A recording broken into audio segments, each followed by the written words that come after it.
Welcome back to Happening Horror with your girl, Heather. That's me.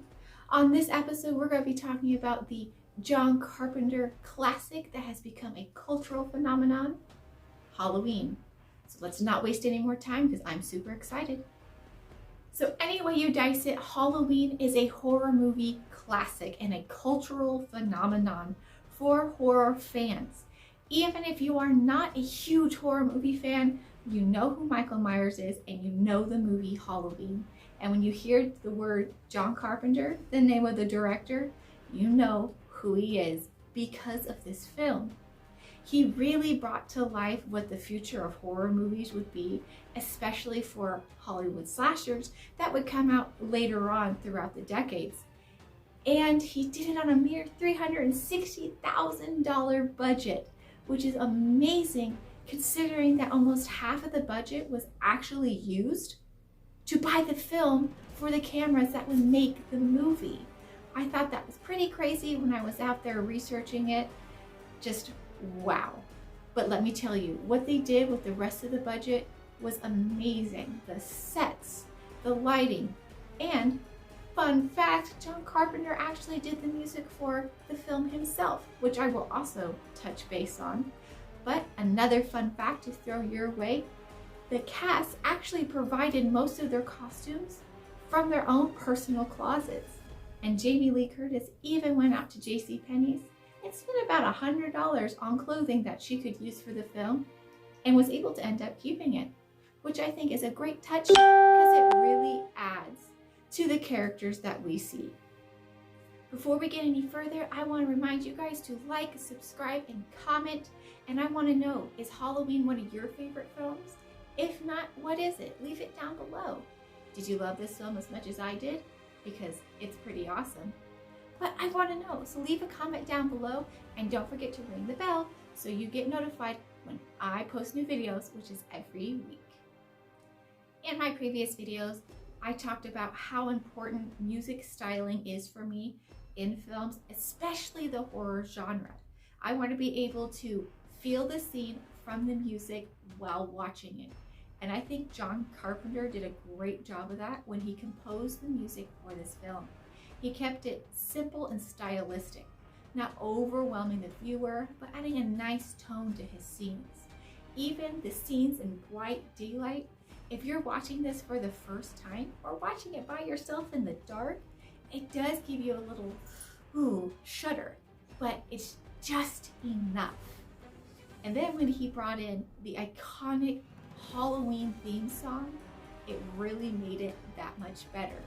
The nice keys we hear in the piano is so simple, but so, I don't know how to say it. I don't even think of a word for it. But you get my drift. These music stylings were great for this film.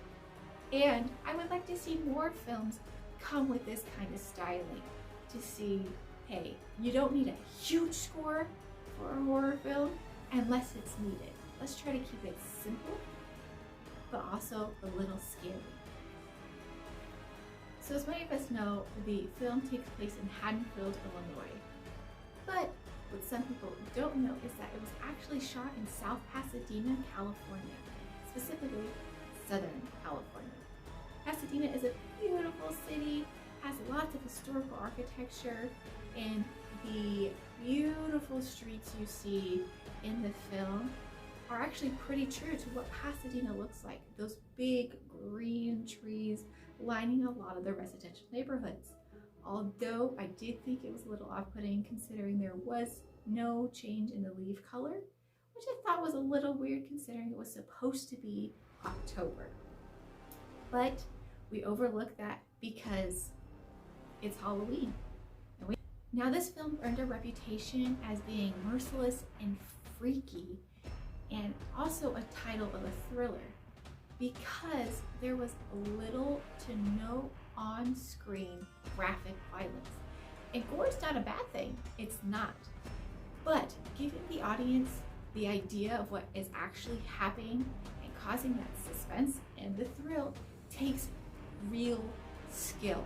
And John Carpenter did that really well for a lot of his scenes. You don't really see a lot of his victims basically be killed. Just like the driver that Dr. Loomis finds on the side of the road when he uses the payphone, we don't see that murder, but we see the remnants of it, which makes it a little bit more scary and suspenseful for our other characters that we see. What's going to happen to them? And we know what happens to them, but the skill that went into doing that is excellent.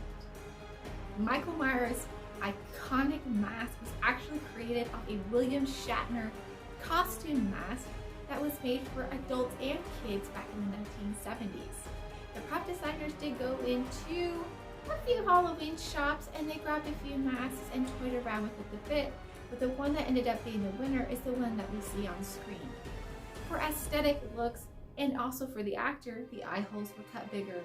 The entire face was painted that iconic white. The hairline was redone and colored, and bam, there he is, the iconic Michael Myers.